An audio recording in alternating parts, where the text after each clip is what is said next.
How are you? Thanks for doing this. We're mixing it up a little bit today.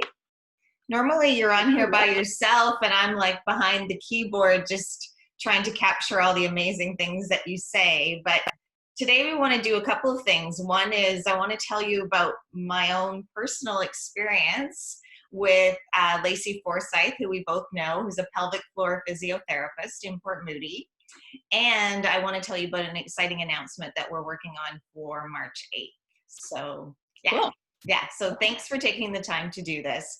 I think right off the top, you know I'm going to be issuing a challenge to all menopause chicks to see a pelvic floor physio at least once this year.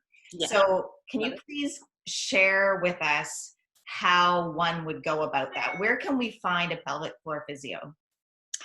So I used to direct people to my page, and I will do that again, but I recently transitioned to a new website and I haven't quite got that page back up yet. So in the meantime, you can simply Google your city and pelvic floor or pelvic floor physio, and that's a way to find at least some people to check out. Pelvicguru.com is a friend and colleague of mine, and she has now it's becoming quite a global directory, which mine was as well, but hers is a bit more comprehensive. So you can definitely check out pelvicguru.com. In Canada, you can go to the Canadian Physiotherapy Association site, and you can search based on the like women's health. Same thing in the US for the American Physical Therapy Association. And also in Canada, there's pelvichealthsolutions.ca that also has a listing. So none of them have every single person, and I don't know if ever that will be, but it's becoming a more common search. So a lot more physiotherapy clinics are listing pelvic floor.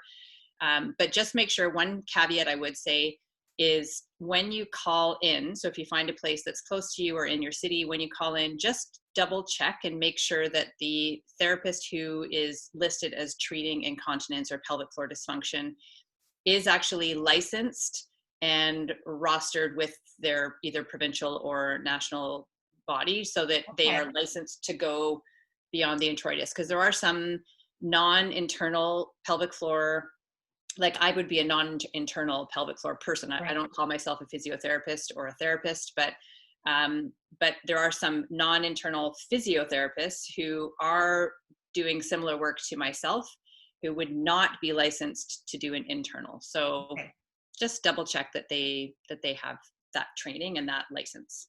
Okay, that's amazing. So we will put those website addresses in the comments below.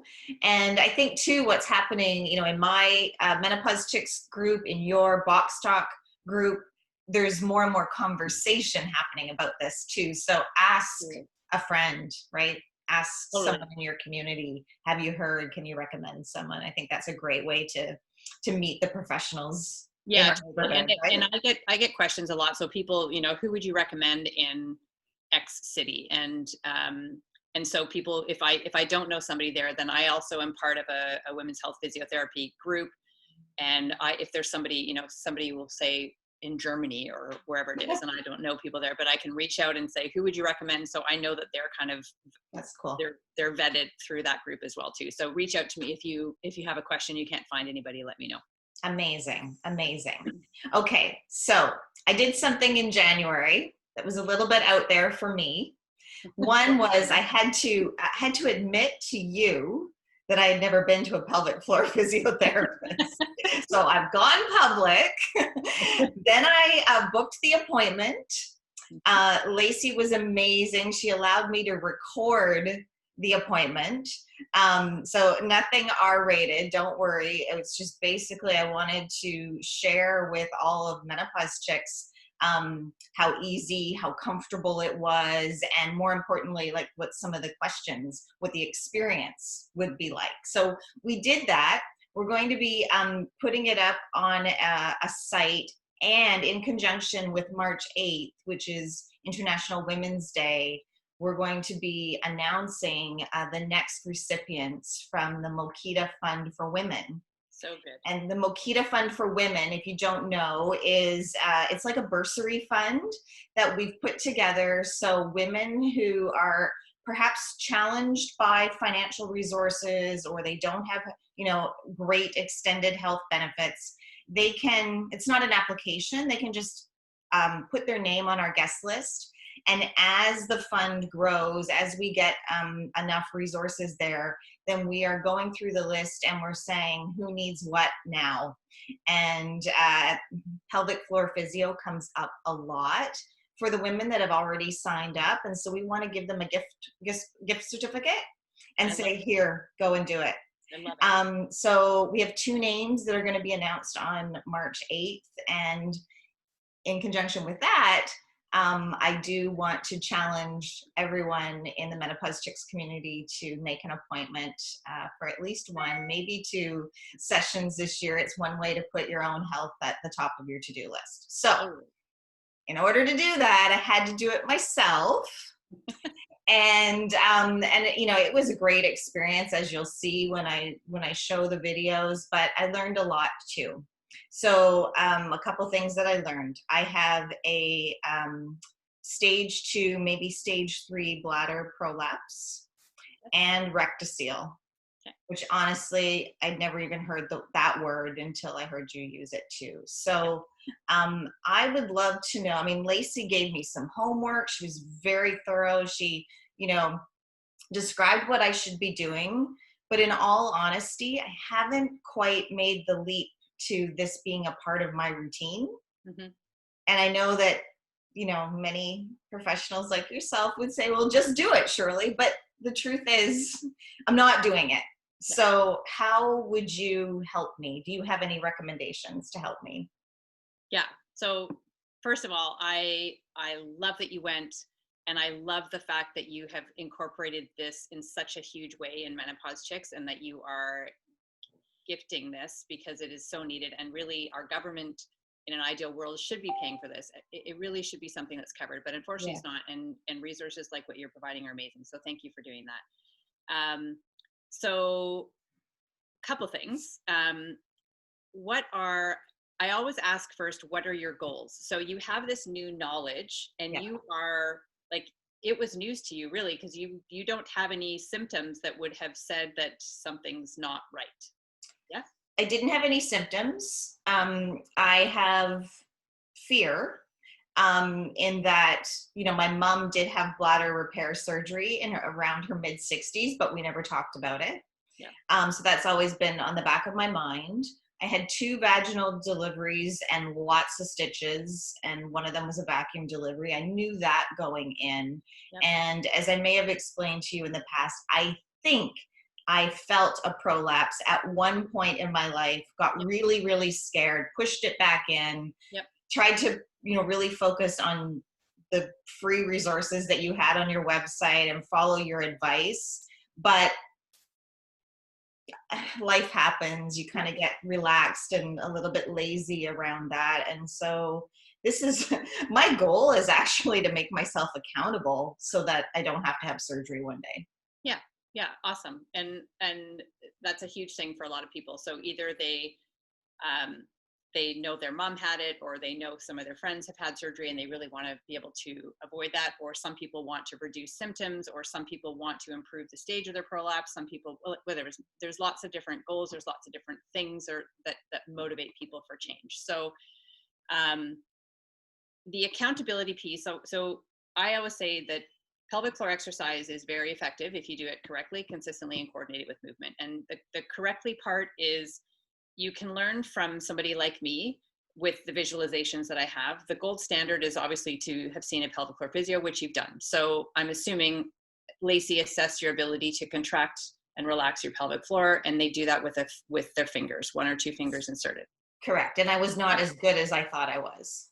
Okay. So, but you now have come away with that knowledge of how you should be doing it. Yes. So that's awesome. You've got the correctly down pat. Now you need to implement and make it a consistent pattern.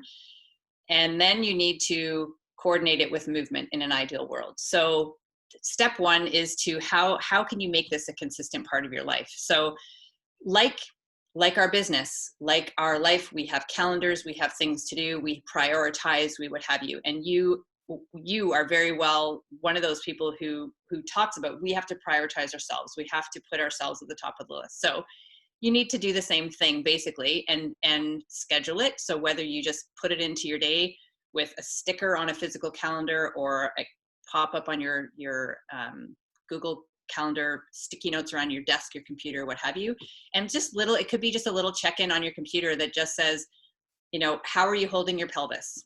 That's all it has to say. And it's just, every time you look at it, it's just a reminder to, I'm here. I need to switch the position of my pelvis. Yes. So just little bits. Before video, actually, I think I sit taller when I'm doing video. Of course you do. No, but it's an awareness piece, and part of what happens is it's creating a new habit. It's creating a new awareness, and it doesn't happen overnight. But the more that we see that note and adjust our posture, the less we actually are out of it. And over time, our body is now adapting to this new place that actually feels really good, and it feels better. It really does. A lot of tailbone pain, back pain, incontinence, prolapse, all the symptoms associated with it, or the development of it, is often triggered to how we're sitting or standing through the day. So write yourself a little sticky note, put wherever you need to have reminders. That will definitely help you. And then you have to ideally start small. The biggest thing with, rather than saying, I have to do 10 minutes of pelvic floor exercise every single day, say, whether it's the posture one or whether it's 30 seconds, I'm going to do a Kegel exercise for 30 seconds today, and write another little sticky note on your computer and say, it's just 30 seconds. That's it, 30 seconds. And start to, the more you do the 30 seconds, you're going to recognize it's so easy. And then you're like, well, I'm doing 30 seconds. I might as well make it a minute. I might as well, you know what I mean? So you just you start small rather than creating this big, a big change that is sometimes harder to implement. Start small, start with 30 seconds, do one little thing. That's one thing. Really good. Because there was a book that I read called Atomic Habits, and he makes a point in there saying winners and losers start with the same goal.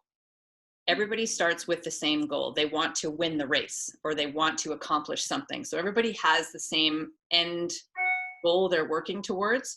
Some people, if you're in a race, one person's going to win, and there's going to be people that don't win. They all go into it with the same drive, the same motivation, but it's all of the little steps, the little systems that have brought that winner to be the one that achieves the goal. Does that make sense? Yeah. So it's taking, ultimately what you want is to avoid surgery. Right. So rather than saying, I have to totally change my life so that I don't have to have surgery down the road, it's all the little things that over time they start to add up into these incremental huge change that accomplishes the goal of avoiding surgery, rather than doing everything you need to change right now. Does that make sense? Yeah, I love that. Yeah. I think you and I were at an event a couple of weeks ago, and I got a few laughs when I did this. Yeah. You remember? Yeah. But it's like, I have to stop crossing my fingers and hoping for the best. Yeah. And dialing that back to small things every day, so that there is a strategy besides hope. Yeah, totally. Right? You're crossing the finger strategy or crossing the leg strategy when you think about incontinence and leaking is, sorry, there's a big loud train squealing by. I don't know if you can hear it. I hear it. It's really loud on this side. Yeah, it's not an effective strategy, but there are little things that we can be doing that can make, over time, like people say, well, what's 30 seconds a day going to do? Not much immediately, but that's going to lead you to wanting to do a little bit more. And over time, it's the compounding effect that will build on that and will make significant change down the road. Everybody wants that like momentous, huge change overnight, which not many things do that really at the end of the day. I have one, actually. What? Yeah, Lacey taught me that when you sneeze, just in that split second, as you're maybe like lifting your arm to cover your mouth or whatever, that's when you do a Kegel. Yes. Yeah. And I was like, that's amazing. I've practiced that for the last few weeks. Perfect. So it's called the knack. And it's essentially a pre-contraction of when you like when you're going to lift something really heavy, or if you can, just before you cough or sneeze, then you can kind of get it engaged, essentially. Yeah, totally. It's brilliant. Try that. So just before you sneeze, do a proper Kegel if you watch Kim's YouTube videos, and no leakage. Yeah, exactly. And so that's one little thing that you have made a change. You haven't done anything else. You've already implemented one small change. And just by doing that more frequently, you're bringing in a bit of pelvic floor activation. It's a reminder. It's going to reduce the leaks. It helps increase confidence over time. So now it's just, put a posture. Cool.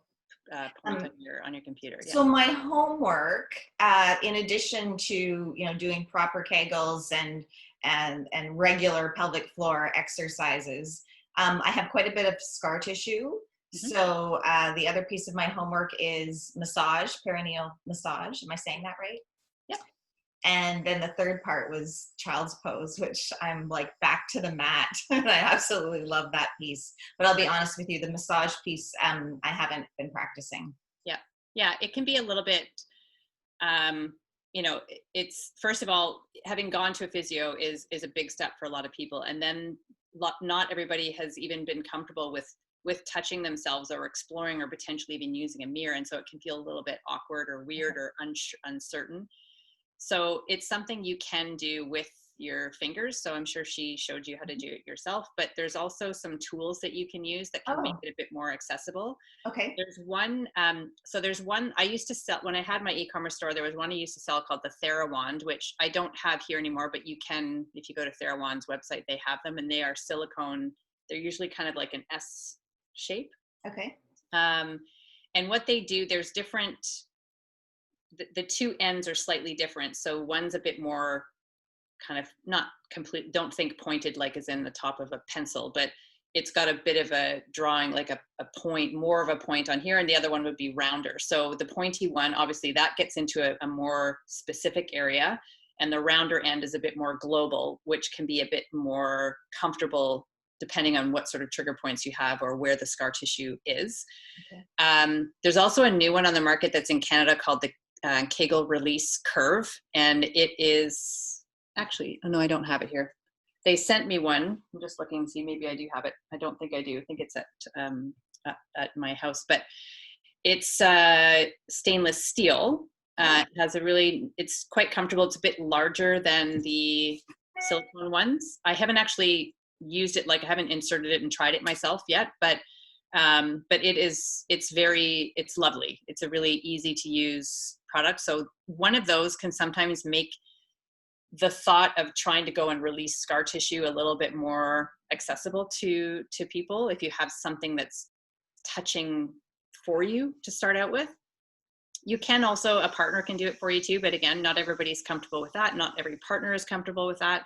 Right. So yeah, so I recommend, I'm not sure what Lacey said from an oil or lubrication perspective, but castor oil can be a really good oil to use in terms of releasing adhesions and scar tissue. Oh, okay. So that's something that you could give a try to. And there's lots of other benefits to castor oil too, which we won't get into, but I love it for that stuff in terms of releasing scar tissue. So did she recommend that daily or how often? I can't remember. I can't remember. There's two sides of my head right now. One side is like Shirley that really needs to prioritize her own health and get focused and serious about this. And not that the other side isn't serious, but the other side of me is saying, oh, don't forget to remind women that it's never too late. Because, my daughter's 16. I gave birth 16 and 19 years ago. Yep. And the scar tissue can still be manipulated and improved upon, right? Do you want to speak to that? Totally. Yeah. And that's actually for myself as well. So I have two children, both vaginal births, and I had used a device, like a pelvic floor trainer, basically, that helps with learning to contract and relax, but it also helps with perineal massage in preparation for birth. And so my goal was to not have any tearing, and I didn't have any external tearing, but in my head at the time, I didn't even think about the fact that you could have internal tearing and trauma. And so I was like, oh, well, I didn't tear. That's awesome. Great, move on. And then when I learned about pelvic floor physio, so it was about 3-ish years, maybe 4 years after my second was born. So that's like, so that's 8 years ago, 9 years ago. And so when I went, I realized I have internal scarring, and right where my rectocele, so where my rectum bulges into my the back part of my vaginal wall, that's exactly where the scar tissue is. So that created sort of a weakness in that area. And every time I see my physio, I usually go once or twice a year. And, it's not something that just like, oh, if you release it, you're good for the rest. It's kind of always a piece or a part that benefits from manipulation and from some massage and some manual work. So that's often what she does, is she just kind of helps get it more supple again. And it's amazing how she always says, do your Kegel at the beginning. And then after she's done the manual therapy piece, she'll ask me to do it again. And and she's always like, oh yeah, like she gets all excited about it. But even myself, like I can feel a significant difference in my ability to, more so in how kind of high I feel that I can lift. Not so much in my early contraction, but the depth of it maybe is a better term. So, so that's not saying, I don't think it's something that you would need to do every single day, but maybe once a week, maybe twice a month, and go back and see what Lacey had suggested. But yeah, you have to kind of stay on top, because scar tissue creates adhesions, which is part of the natural healing process. But those adhesions can interfere with the muscle's ability to contract and relax in a balanced way. Right. So if it's there and it's kind of pulling more on one side, then that can mean that our pelvic floor is kind of, or maybe one side is stuck, and we have to let that go. And then we do our retraining exercises.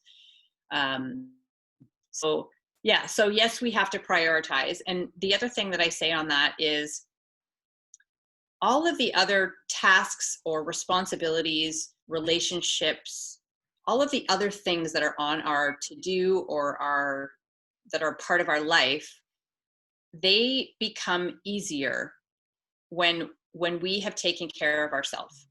And especially the pelvic floor, because it's so central to sex. It's central to confidence within our body. It's central to pain. Like sometimes if we have pain in our pelvis, it's always there. It's always here. And it's getting in the way of us living our fullest life. It's getting in the way of us being able to be fully focused on our work or on our partner or on our children or whatever it is. So yes, I say just do it, but we have to, I think it's appreciating the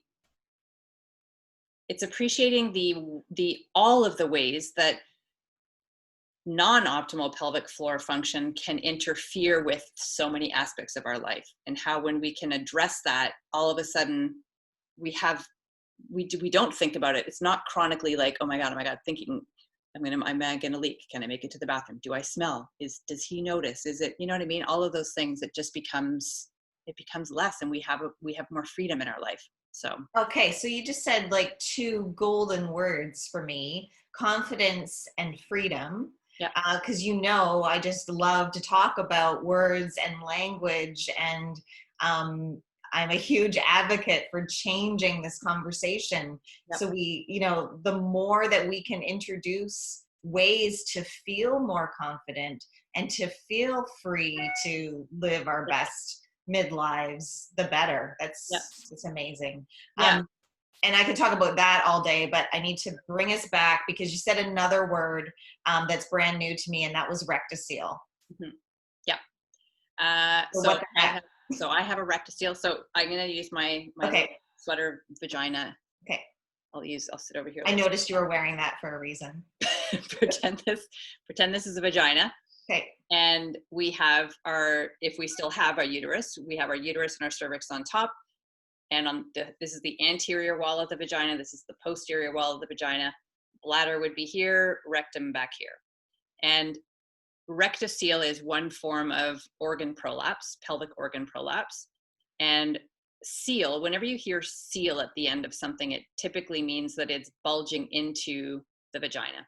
Okay. So in a rectoceal, the rectum bulges into the posterior vaginal wall. So there's some weakness in the vaginal wall that allows that organ to start to protrude into. Does that make sense? Yeah.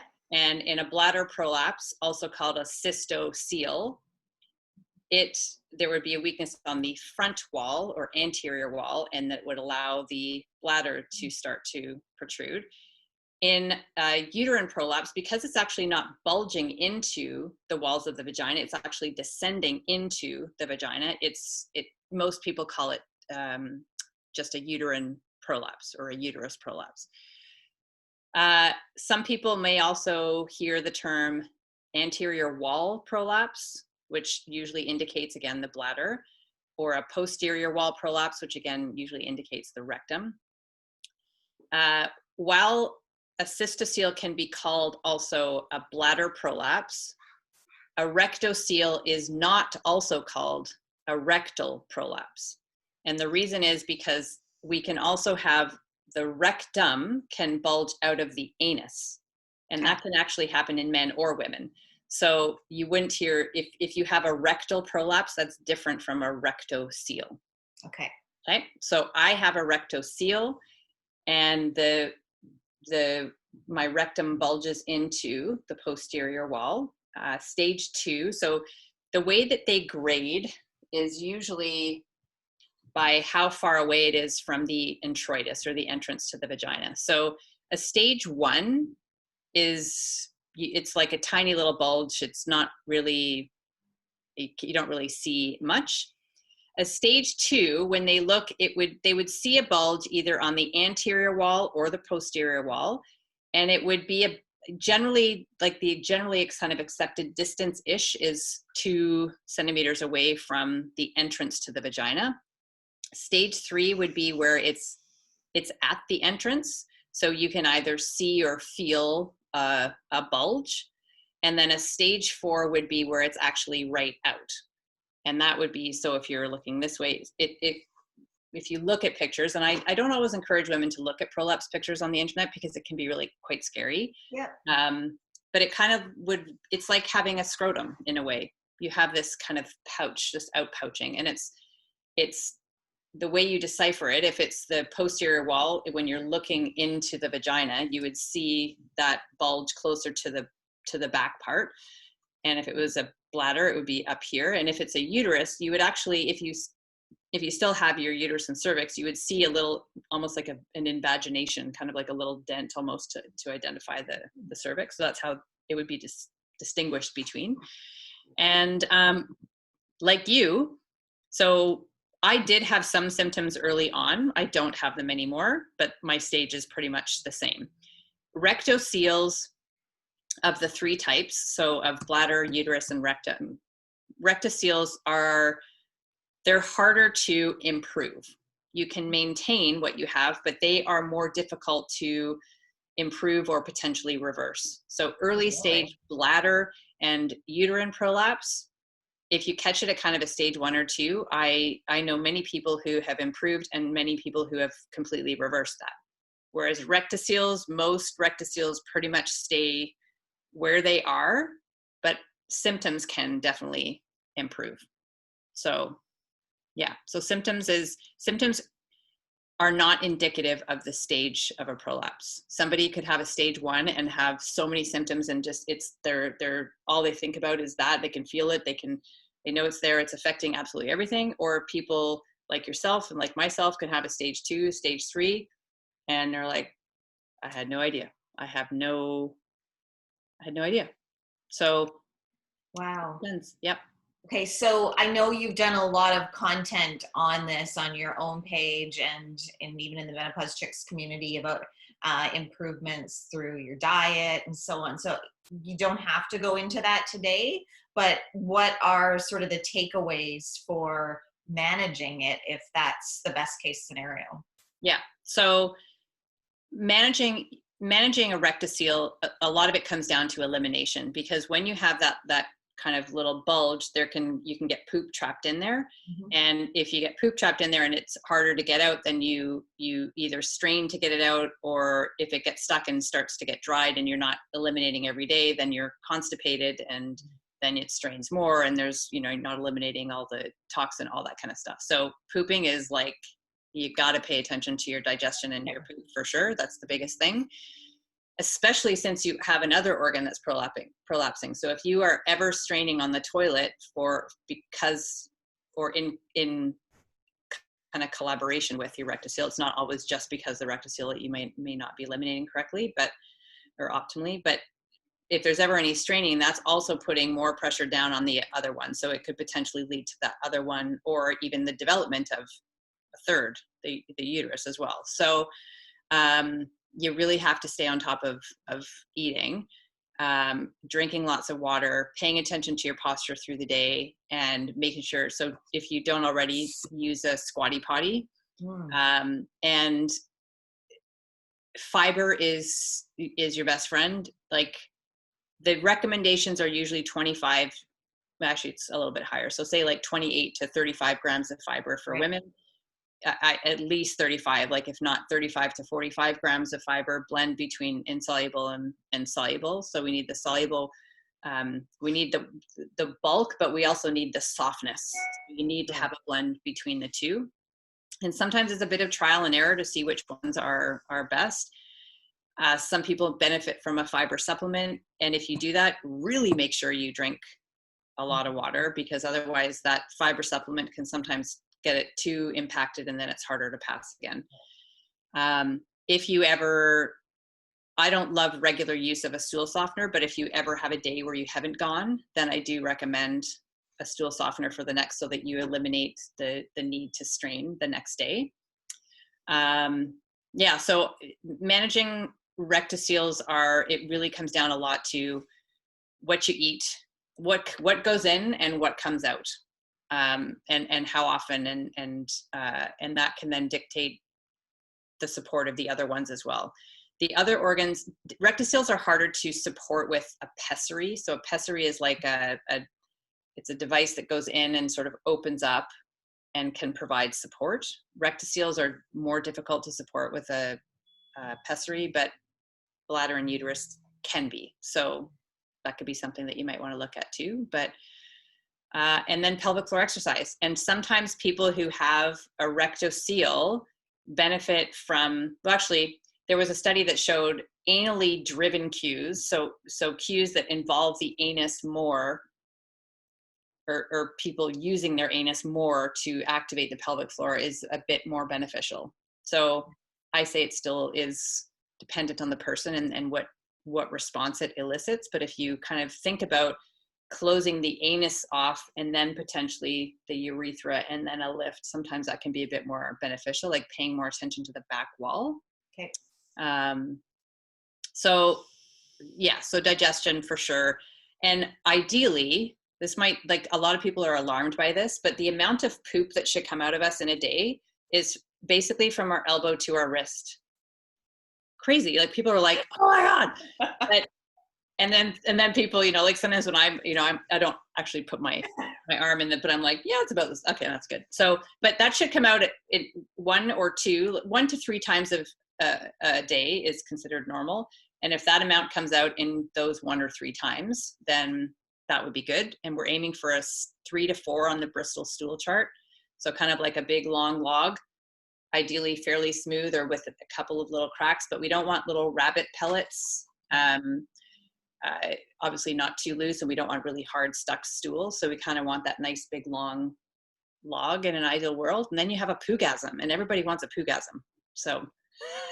Okay, so I love you because I always learn something new, and now I get to tell my family tonight when they get home about the arm. Yeah. Thank you. You're welcome. You're always giving me, when they say, what did you learn today? Well, I have an answer. Thank you. Okay, so what else do we want to share with people today? We want to share with people, with women that are watching this who are maybe like me and are looking for the reminders and the accountability right? To reach our goals. You've got some tools, you've got some programs for us. What are they?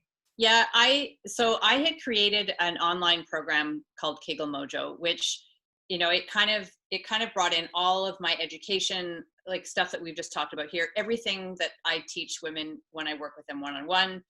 It had like a huge exercise library, videos and photos, some printable workouts and some guest experts. And it was kind of like this comprehensive thing. But what I found was women were a bit overwhelmed by it. And they're kind of like, okay, it's a lot, but I'm not quite sure, where do I start? And do I have to build my own workouts after this? So I broke it down into an app version, basically, it doesn't have everything that's in the program. It has the exercise, well, most of the exercises, and it's on an app. So you get daily reminders, and it gives you a list of 5 things to do. And when you check them off, you get a satisfying, green check mark and a little ding that says you've done it, and you collect points. So it kind of brought in the gamification and the reward system that helps instill good habits. Everybody loves a good pelvic floor game. Yes, they do. So, but they really do. So what was happening was like, oh my God, this is exactly what I need. It reminds me, I know exactly, you tell me what to do, I check it off, I get this sense of accomplishment because I've taken my 5 minutes or 10 minutes and it's done and checked off my list. And then the same thing is going to happen tomorrow. And it's over 28 days. And so the intention behind it is to start to, people start to pattern them. They wake up, either they do it before they get out of bed, or they do it just before they go to bed, or at some point in their day, they have a regular routine associated with it. So it starts to instill that habitual behavior. And the cool thing is, and I guess I'm not that surprised because I know it works, but usually by day 14, people have either less or completely eliminated their symptoms, which is, it's like the power of consistency and doing things correctly, and also doing it with movement. So the app is not wake up and okay, now I open it up and now I sit at my desk and I do 50 squeezes and then I do another 50 more and then I do another 50. No, we're bringing it into movement. You're going to do squats and you'll do lunges and you'll do bridges and pelvic tilts and all sorts of different types of movements with your pelvic floor. So there's an introduction piece that tells you, posture wise and how to activate your pelvic floor. And then it teaches you how to bring it into movement.